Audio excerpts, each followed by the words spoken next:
So as I mentioned, I'm on my Japan trip and I've been using the iPhone 16e. So I want to share a couple things about Japan, but then also a couple things of what I've learned about this phone. Now, all the clips that you're going to see, unless it says at the bottom specifically that it was recorded with something else, it's all coming straight out of the iPhone 16e because that was my main purpose while I've been here for a couple of days. I still have plenty of days left in the trip, but I just wanted to give a little bit of feedback as to how this phone has performed internationally for me while I've been on this trip. So first, one of the things that I've loved about Japan is just how people are here. They're very friendly.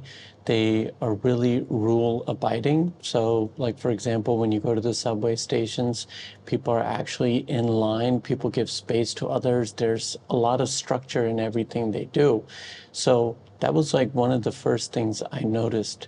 Another thing that I really found different was the fact that there's no public trash cans, but the fact that despite that, there's no trash to be seen anywhere.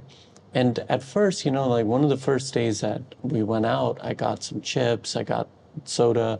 And so I was stuck with that, like carrying that around. And that's when I learned that, wow, this is actually something that changes your behavior while you're here because you don't want to carry unnecessary things with you or buy unnecessary things when you're on the move because now you're going to have to worry about throwing it away somewhere. And you can't do that anywhere. So it just kind of rewires your brain to make sure that you're not buying things that are unnecessary while you're out and about and on the move. Now, speaking of being on the move, anytime that I am traveling, I have T-Mobile, and one of my worries this time was that it wouldn't work because like anywhere I go, I get a free 5 gigabytes of data. So that's enough for me to just stay connected over iMessage or WhatsApp with family. And then also more than enough to use maps and everything. So while I'm traveling, I can easily get around. And that's what I've been doing on a day-to-day basis here.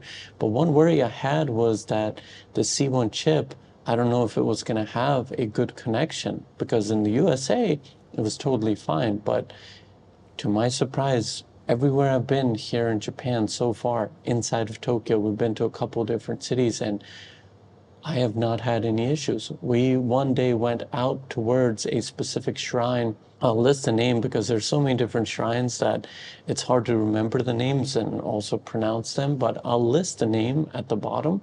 But when we went over there, that was like a 2 hour, 40-minute trip by train. And the whole time I had a data connection. So far, the C1 chip has been totally fine in terms of speed when it comes to data and also connectivity.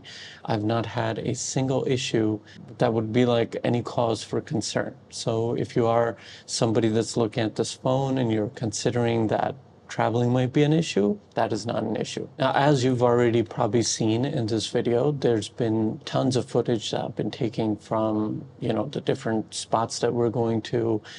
But, at any point did I feel like this single camera wasn't enough for me?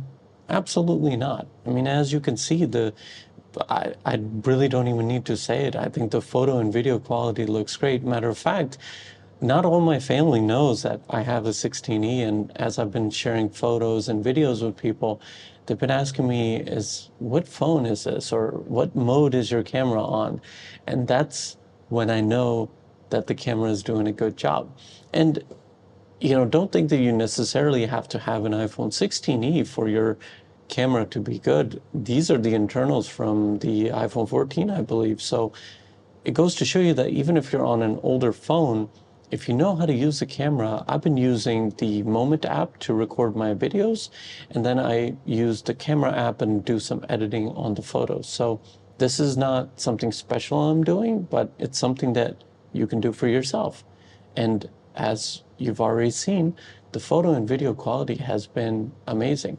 A lot of times, of course, you're missing an ultra wide here, and what people say is that, hey, well, I had to step back and I missed the ultra wide because I couldn't get a wide view. I have a different mentality. I just kind of based on the camera system or based on the device that I have, that's exactly what I do. I, you know, didn't miss the ultra wide one bit, and I've just been stepping further away when I need to get more things into my shot, just to show that, one camera is more than fine. The last thing of note is going to be battery life. And honestly, regardless of whatever iPhone that you have here, you're not going to be able to survive. Not only iPhone, any phone, because literally for the entirety of the day, you are going to be having your maps open because there's tons of walking and there's tons of use of the subways.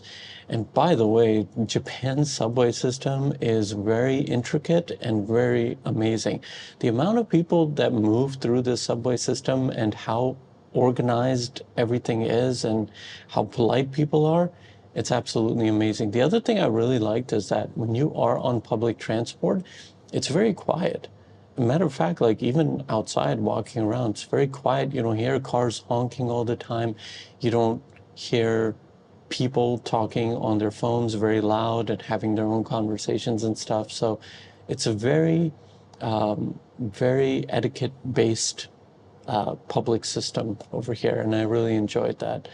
And so anyway, when you're out and about, there's no way any phone's going to get you through the day. But from early morning till around noon, our first day, I was able to just constantly be using the maps and stuff. Despite that, I was able to go a bunch of hours before I needed to charge. It was when I was at 40% when I put the Charge MagSafe battery pack on my phone. And then the cool thing is that this is where, again, the efficiency of the C1 chip really shines. So anytime I've had a battery pack on any phone and I've been out and about for the entirety of the day and you're using a cellular connection, they always get hot.